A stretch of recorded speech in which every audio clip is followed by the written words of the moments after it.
called Angel Reese racist something, which launched a massive, and Caitlin Clark played in 13 games. In those 13 games that were years. Angel Reese just sat for an official USA Basketball interview and deliberately erased Caitlin Clark from the conversation. This is the third time she's had a chance to end the toxicity. The third time she's chosen hate over growth. And I'm about to show you exactly why the WNBA is heading for a complete meltdown in 2026. This is not a drill. Angel Reese just sat for an official USA Basketball interview and deliberately erased Caitlin Clark from the conversation. This is the third time she's had a chance to end the toxicity. The third time she's chosen hate over growth. And I'm about to show you exactly why the WNBA is heading for a complete meltdown in 2026. This is not a drill. Remember last season? 13 games. That's all Caitlin Clark managed to play. And within those 13 games, we witnessed multiple situations blow up 3 or 4 incidents total, with 2 becoming major talking points. One of them, the whole Angel Reese Caitlin Clark situation. The big headline that emerged involved accusations against Indiana Fever supporters' claims they directed racist language toward Angel Reese. This triggered an extensive probe. Something worth noting. The Fever organization never came to their fans' defense throughout this whole ordeal. So, let's establish what actually went down. During a Chicago Sky vs. Indiana Fever matchup on June 16, 2024, an incident unfolded that sparked a comprehensive inquiry. Angel and her team alleged that Fever supporters were directing racist chants her way during the contest. The league didn't take this lightly. Indiana launched a thorough probe, checking audio recordings, examining video footage, conducting witness interviews. The findings, absolutely nothing. Zero evidence of what was claimed. What investigators actually discovered was an audio clip being played through the arena's sound system. A typical YouTube soundbite that's used in venues throughout the league. Not racist supporters, not deliberate targeting, just a routine sound effect that got misunderstood. Here's the fascinating part. The day following that contest, Angel Reese got her moment to set things straight. During that entire situation, I think it was either the following day or maybe 2 days later, Angel Reese spoke to media after her team's practice session. She had her chance to shut down the false narrative immediately. Something like, "I never personally heard anything I would consider racist from those Indiana Fever supporters. Period." She chose not to. Instead, she went along with the story.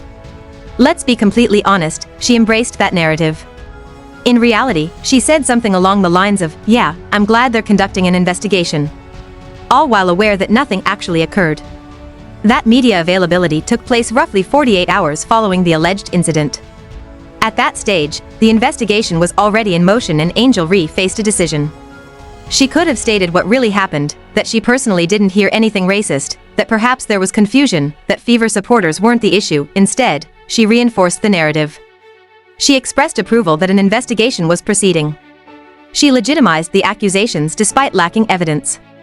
And when the investigation wrapped up with zero substantiation, there was no follow-up statement, no correction, no recognition that perhaps those fans deserved better than being branded racist without cause. The Indiana Fever organization never defended their supporters either, which sparked its own controversy, but Angel Reese possessed the platform and the moment to clarify the record. She opted not to. Well, another moment presented itself. Obviously, many of us suspect Angel Reese isn't particularly fond of Caitlin Clark. We've picked up on various signals, covered this in a previous video. We discovered a while back that Angel Reese genuinely resents Caitlin Clark. Why? Because whenever anyone discusses the league's growth, Caitlin's name inevitably comes up, even when Angel's accomplishments are being recognized. And that really bothers her. Crimea River. So, Angel Reese has now discussed her experience with USA Basketball. Let's address the obvious issue here. Multiple sources connected to the Chicago Sky have indicated that Angel Reese holds genuine animosity toward Caitlin Clark. Not healthy competition, not athletic rivalry, actual personal bitterness. And the explanation is simple. Whenever Angel achieves something significant, whenever she delivers strong performances or generates media coverage, the discussion eventually returns to Caitlin Clark. Comparisons get drawn. Caitlin's achievements get referenced. And according to individuals familiar with Angel's mindset, that frustrates her immensely, which takes us back to that USA Basketball conversation. This wasn't some impromptu hallway exchange caught unexpectedly. This was an authorized USA Basketball media release. Angel understood it would be published.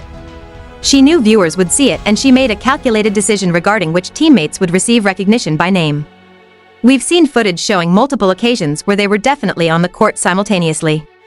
She had her opportunity to dismiss false narratives to attempt a clean slate approach. Let's all progress forward and so on. And she didn't even need to say all that. She simply could have mentioned, man, getting to compete alongside Caitlin, Paige, Chelsea. If you want to bring up Chelsea, that works. There's one elite point guard in the league, and it isn't her. Let's be precise about that USA basketball roster composition. Angel Reese competed alongside Caitlin Clark, Paige Buchers, Chelsea Gray, and Aaliyah Boston, among others. In that official interview, she specifically named Chelsea Gray and Aaliyah Boston. She discussed Chelsea's ball handling abilities about needing to stay prepared for behind-the-back feeds. She commended Aaliyah's post techniques and footwork. Those are authentic compliments, and there's nothing inappropriate about acknowledging excellence. But Caitlin Clark is broadly regarded as the premier point guard in women's basketball currently. Her court awareness and distributing skills are her defining attributes. Angel Reese is a forward who excels at rebounding and second-chance points. Competing with an exceptional facilitator like Caitlin should have been an ideal situation for her style. Yet, when given the chance to acknowledge that, even briefly, she remained silent.